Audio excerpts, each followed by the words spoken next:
สวัสดีครับพี่น้องเบิร์ดสุขคนเนาะมื้อนี้บ่ยอดก็มีเรื่องราวมาเล่าเป็นเรื่องราวของบ่ยอดเองเนาะพี่น้องที่มีความประทับใจกับการบริการของครูไทยเป็น EP ที่2เนาะต่อจากเมื่อวานนี้คือเมื่อวานนี้บ่ยอดก็ได้ไปโรงเรียนเนาะก็ได้ความรู้เนาะแล้วก็ได้แบบว่าจะมาเฮ็ดแบบใดเอกสารยังไงเนาะเพื่อจะนำลูกไปเข้าโรงเรียน แล้วก็พอมื้อนี้เนาะเมียบ่ยอดก็ได้โทรประสานงานกับทางครูอนุบาลเนาะอยู่ทางโรงเรียนบ้านสวึกที่น้องอ้ายได้เรียนอยู่เนาะเพื่อจะอยากได้ประเมินแบบเอกสารประเมินการเรียนเนาะหรือว่าแบบใบกับย้ายอหย่างต่างๆเนาะเพื่อจะมาเข้าโรงเรียนอยู่ทางปทุมเนาะนั่นคือโรงเรียนบ้านหงส์เนาะอันนี้บ่ยอดก็ขอโทษขออภัยที่ขอเอ่ยชื่อเนาะซึ่งว่าเป็นโรงเรียนที่ลูกบ่ยอดจะไปเรียนใหม่เนาะในช่วงเปิดเทอมนี้คือว่าบ่ยอดก็ได้โทรเนาะเพิ่นก็สวัสดีทักทายเป็นแบบคุณพ่อคุณแม่นะพี่น้องเนาะคุณพ่อคุณแม่เนาะเพิ่นจะบ่ลืมเนาะทั้งที่เฮาแน่นอนว่าเฮาบ่ได้เรียนอยู่หั่นแล้วเนาะแล้วเฮาก็บ่ได้ติดต่อโดนแล้วแต่ว่าเพิ่นยังจื้อเนาะจื้อ LINE จื้อแบบว่า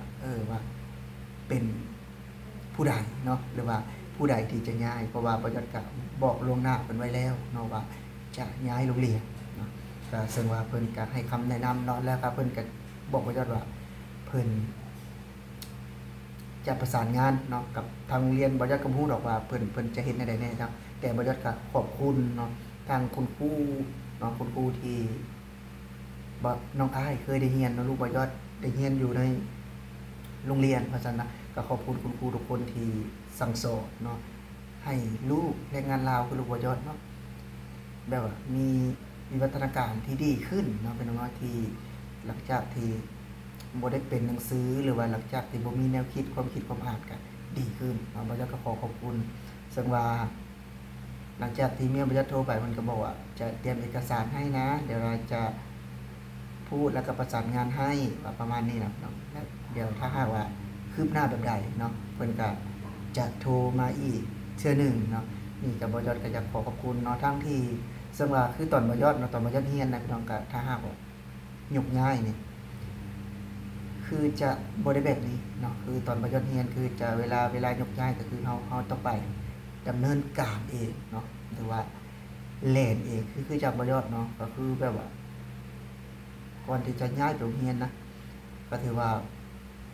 เฮาจะเดินทางไปเนาะจากโรงเรียนนี้ไปโรงเรียนนี้เฮาก็ลำบากมากๆเนาะลำบากมากๆถึงว่าก่อนที่จะได้แต่ว่าคือทาง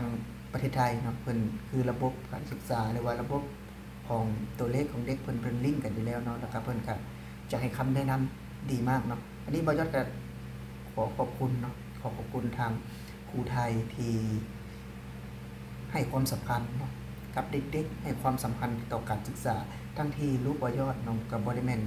คนไทยเนาะบ่ได้แม่นเชื้อสายไทยแต่ว่าเพิ่นก็ยังให้การดูแลเนาะให้การเอาใจใส่ถามว่าบ่ยอดมีจุดประสงค์เนาะหลายคนก็สงสัยว่า บ่ยอดมีจุดประสงค์หยังคืออยากให้ลูกได้เรียนอยู่ในประเทศไทยอยากให้ลูกได้สัญชาติไทยบ่คืออยากได้เรียนในประเทศไทยบ่ยอดบอกได้เลยว่า no เนาะบ่แม่นพี่น้องคือบ่ยอดอยากซึมซับเนาะให้ลูกได้ซึมซับวัฒนธรรมเนาะแนวคิดการศึกษาเนาะและก็ความล้ำหน้าล้ำสมัยในการสอนอยู่ในประเทศไทยลูกบ่ยอดแน่นอนว่าเป็นคนลาว 100% เนาะ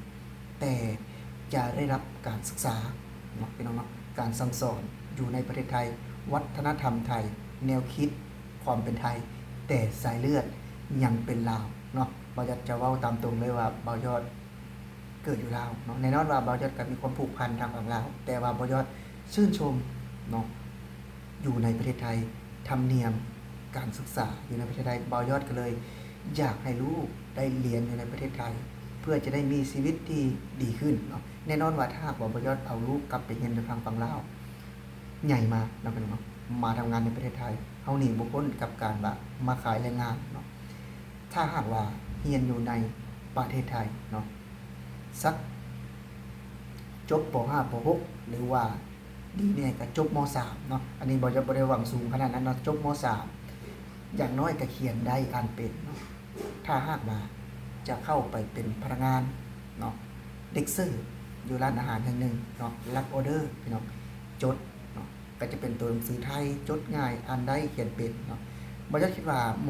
.3 อยู่ในประเทศไทยนะก็จะดีประมาณหนึ่งก็จะโอเคมากๆจะโอเคมากๆถ้าม.3 อยู่ในประเทศไทยเพราะว่าเพิ่นสอนดีนะเพิ่นสอนดีแล้วก็มีระบบระเบียบซึ่งว่าหลานบ่ยอดก็เป็นคนไทยเนาะซึ่งว่าลูกของพี่สาวเมียบ่ยอดเนาะเพราะว่าพ่อเพิ่นเป็นคนไทยเนาะเพิ่นมาแต่งงานกับคนไทยเนาะเพิ่นก็เรียนเนาะตอนนี้เพิ่นก็อยู่ม.1 แล้วเนาะก็ถือว่าวิวัฒนาการนี่ดีมากๆเนาะพี่น้องแล้วก็การเติบโตเนาะเพราะว่าคืออยู่ในประเทศไทยคือกินอิ่มเนาะกินสะดวกสบายจะบ่ได้คือบ้านบ่ยอดคือบ้านบ่ยอดถ้าหากว่าเรียนเนาะพี่น้องก็จะไปตอนเช้าเนาะตอนเที่ยงมากินข้าวเฮือนแล้วก็ไปส่งเนาะแต่ประเทศไทยบ่แม่นเนาะคือประเทศไทยบ่แม่นคือประเทศไทย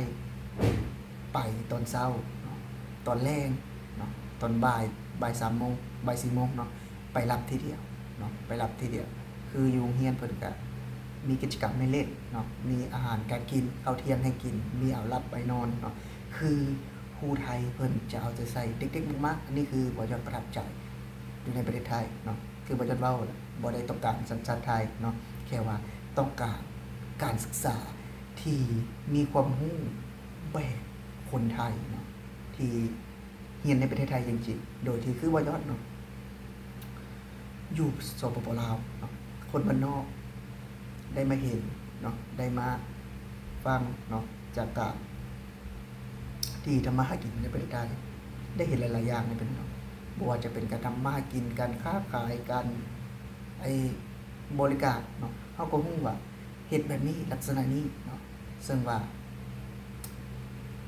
เฮาเลยบ่อยากเลยคิดไปอีกมุมมองนึงเนาะถ้าหากว่าลูกเนาะได้เรียนอยู่ในประเทศไทยจะดีสำใดเนาะหลายคนบอกโอ้บ่อยากส่งลูกเรียนจบปริญญาตรีเลยลูกส่งลูกเรียนจบชั้นมัธยมเลยอันนี้บ่ยอดบ่ขอพันธงเนาะบ่ขอพันธงว่าจะให้ลูกเรียนจบสูงขนาดนั้นบ่เนาะแต่ว่าบ่ยอดคือเอาที่บ่ยอดความสามารถของบ่ยอดว่าบ่ยอดจะสู้ได้สำใดเนาะเพราะว่า1บ่ยอดมาทำงานนี่ก็เนาะบ่ยอดมาขายแลกเนาะแน่นอนว่าเงินทุกกีบทุกบาทสุดต่างเนาะกว่าสิจะได้เนาะว่ามันเหนื่อยมันเมื่อยเนาะแต่ว่าบ่ยอดก็จะทำเต็มที่เนาะเป็นหยังคือบ่เห็นลาวเลยเนาะบางที่เนาะบางคนอยู่ลาวก็บ่แม่นว่าเพิ่นสิได้เรียนได้บ่แม่นว่าเพิ่นสิได้เรียนเนาะบางคนก็บ่ได้เข้าโรงเรียนซ้ำเนาะบ่ได้ไปโรงเรียนซ้ำส่วนหลายเนาะคนปัจจุบันนี้คือเรียนไทยนี่เยอะโดยเฉพาะลูกแรงงานเนาะลูกแรงงานนี่เรียนเยอะและสมัยก่อนเป็นหยังคือบ่มีเนาะ1คือบ่เพิ่นยังบ่มีนโยบายที่จะให้ลูกมาเรียนในประเทศไทยและก็คือย้าน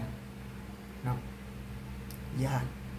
เด็กน้อยเนาะตะกี้คือบ่ยอดก็ย้านบ่กล้ามาไทยแต่ปัจจุบันนี้คือเปิดกว้างเปิดอิสระคนก็มีหูมีตาเบิ่งด้วยตนเองว่าประเทศไทยเป็นแบบใดเนาะคือบ่ยอดก็มาเบิ่งด้วยตาเต็มตาว่าประเทศไทยเป็นประเทศที่มีระบบระเบียบเป็นประเทศที่เจริญเป็นประเทศที่พัฒนาเนาะบ่ยอดก็เลยเก็บ